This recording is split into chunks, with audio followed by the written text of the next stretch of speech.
I'm out here in the shop today, and I'm about to set up my second generator, Champion generator. I've got one.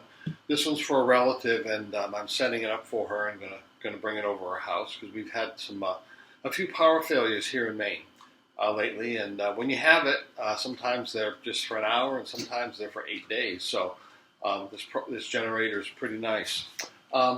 This generator is the Champion dual fuel one. It runs on propane or gasoline.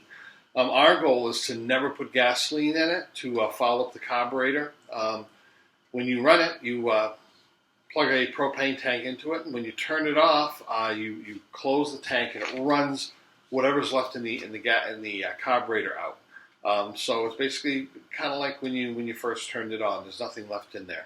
Over time, the thing with generators is the carburetor gets gunked up, and you got to clean them, and they start surging or they start hunting, and that's when they give you problems.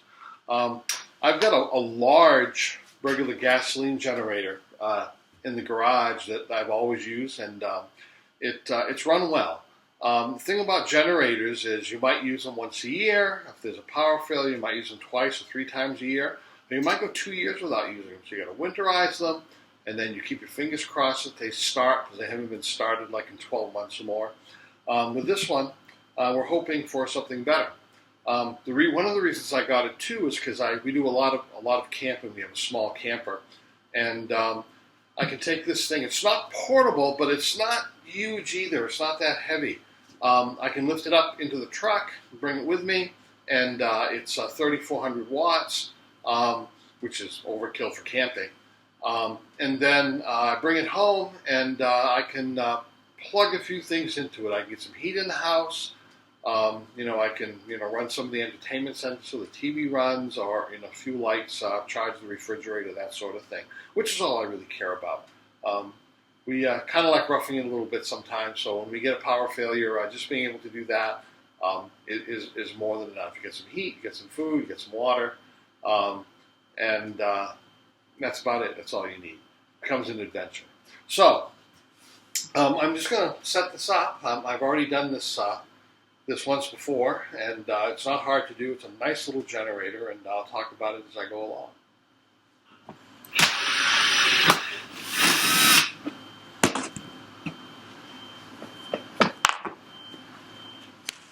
Okay, so what we've got in here is we've got right over there, we've got the oil fill, which is the only thing we're going to deal with today. But I just wanted to point out something that's really nice about this generator. This is an oil drain tube. And what you do is you take this bolt off, and then this rubber tube drops down, and you can drain it into something. My other generator is this thing on the side. It drains out underneath. It fills things up, gets things a mess. It's horrible. And then you stick it back in, put this bolt on, and the oil drain tube is back, and you can put oil in it. This comes off, and you have they give you a small funnel that goes in here. I purchased a gallon of oil, and then I use this old can to fill it up to 6/10, so it's a little over a half of a quart. And it's 1030 oil is what they recommend. And put the funnel in there, put it in, and I'm going to do that now, then I'll be back.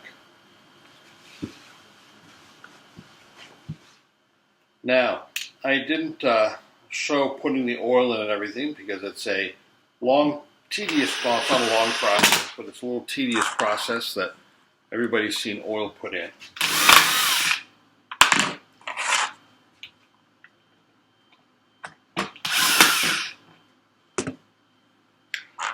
This is the battery compartment. The small 12-volt battery in here. And I'm going to connect it. It comes disconnected. The 2 battery wires come zip tied together, so you got to cut that. And then there's a bungee cord holding the battery in. Now you might be able to put these on without it, but I'm doing a little bit more with the battery than this, so I'm going to remove the battery for this next step. Because the generator sometimes goes a long period of time before use, the battery, could get low and it wouldn't start. There is a pull cord, and it starts very easy. You almost don't need the electric start. The electric start is just there, and it's really nice. I'm bringing this over to my sister's, and I'd like her to have the electric start whenever she can. Of course, the battery also, when you leave it a long period of time, if it goes dead and then it freezes, which it really freezes here in Maine, it could damage the battery. So a good idea is to keep it charged. And what I have this Schumacher, and there are many different brands, and they're all pretty good. Trickle charger, and there's a pigtail here to mount to the battery, and then there's a connector that sticks out. And you can just keep the battery plugged in. It'll trickle charge, so whenever you need it, if it's 6 months down the road, a year down the road, it'll always be topped off. So I'm going to install that when I put the cables in.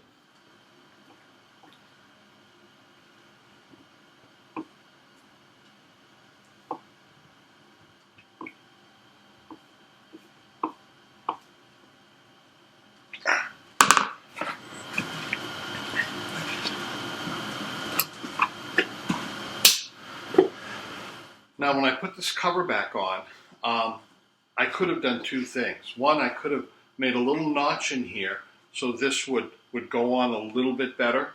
But then that might void the warranty. If something happens, we need to send this back, they would see this is cut out a little bit. So what I did was, this cover isn't really super hard plastic, it's a little rubbery. So it hooks up under here, and then when you put the screws in, and the screws actually go into brass ferrules, which is really nice. They're not just screwing into plastic. You can tighten it down, and it goes down just as tight, and I think it just gives a little bit here. So leaving it without putting a hole in it down here, I really help. And I've taken a small zip tie and put it through the vent holes here so it doesn't drag on the ground. And it has a cap that comes off the connector. And on the charger, this is the wire that connects to it. While you're charging it. And it comes off so that you can move it around and put it where you want it. Comes with a regulator, and it also comes with this handy spring clip that clamps on top of the handle when you want to store the hose. But right now I'm going to connect this to a gas bottle and get it started, if I can, so that when I put the hour meter on, I'll know that the generator is started, and it's not, going to void the warranty. I'll have to send it back. Okay, this is dual fuel. So we have gasoline when it's down, and when you flip this up, you have a connector. You just push this in and plug the hose in. Battery's on. Okay, let's choke it. It's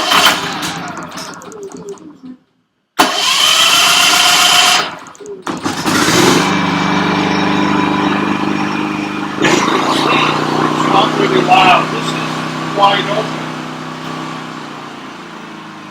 This is an inverter mode. If you know what inverter mode is, it runs on idle, and as you plug things in, and it requires, things require more wattage, more power, the engine raises speed according to the station. And it's using minimal power until you need it, whereas other generators, not inverter, just run wide open all the time.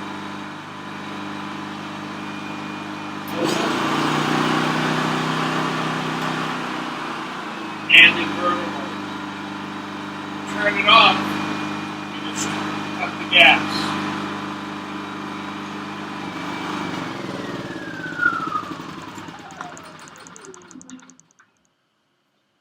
And turn the battery off.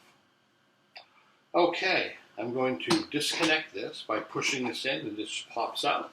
I'm going to take this gas bottle off and install the hour meter. Okay, the hour meter, which doesn't come with the generator, you have to purchase separately. They're about $10 or $12. Comes with a wire that you wrap around the spark plug cable 4 or 5 times and secure with a couple of zip ties. I'll put the spark plug cable back on here. So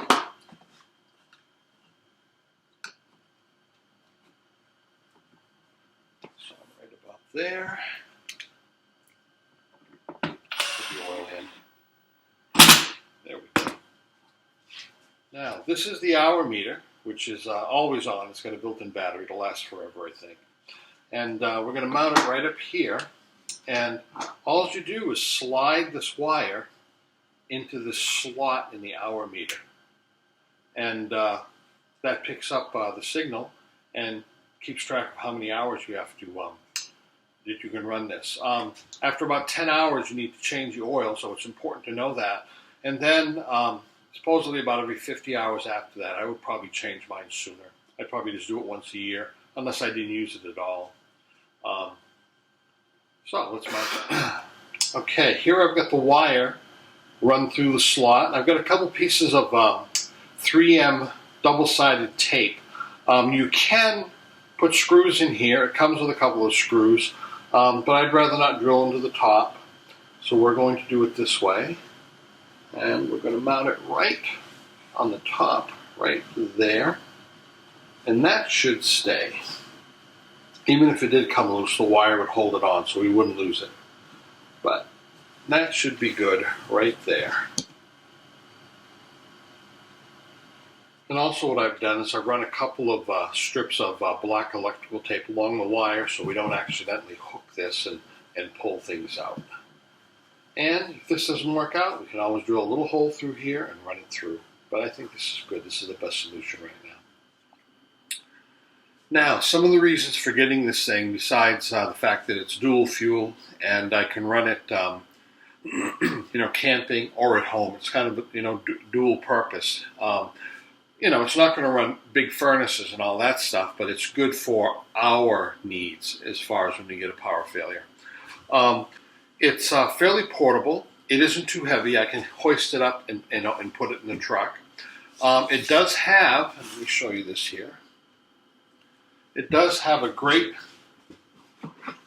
little handle with wheels, and it wheels around very, very nicely. The wheels are plastic, but they're also rubber. So it does a nice job that way. Of course, it's dual fuel, either gasoline, or when you plug a bottle in, propane. And it has a, I guess you'd call it a 12-volt charger, a cigarette lighter type of thing in here. And it does come, you could pick something like this up anywhere, but it does come with one of the small USB port 12-volt charger thing, so you can have two USB ports here, which is kind of nice, I guess.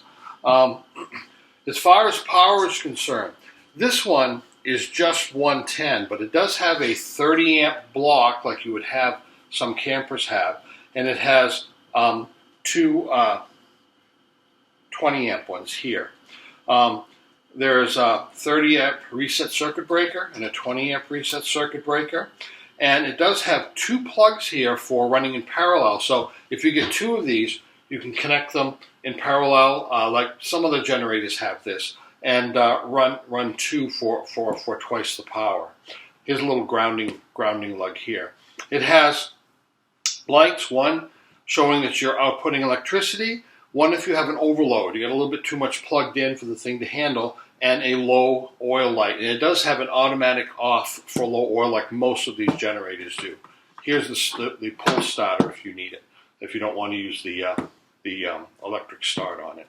So you always have this just in case you have a dead battery, or for some reason the starter isn't working. This one is 3,400 watts, but with propane it's 3,060.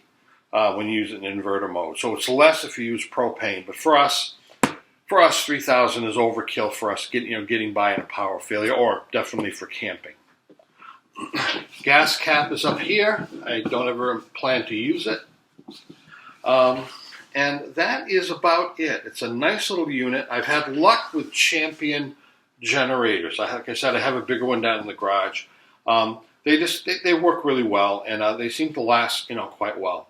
And this, even though it's not less expensive than some of the real popular ones like the Yamaha or the Honda portables that you see, they're about the same price because this costs about $1,000. And the electric start and the dual fuel and all that stuff and the portability is probably the reason why. The reason this, as opposed to one of the others, is of course the others are just gasoline, they're not dual fuel. They don't have electric start, at least the small ones that you get for campers, the 2000 EI Honda or UI Honda or something like that. They are lighter. They're like suitcases. You can pick them up, though, compared to this. And the other ones they're usually 2,000 watts, which is still pretty good. But if you want to use this for camping, or the Honda or Yamaha for camping, they're great. But as far as using them also for some modest home use, this one's a little bit better suited, being a little bit heavier because of that reason. But it, it has at least 3,000 watts, which would better help during a power failure for a lot of people to run those things that they need to do.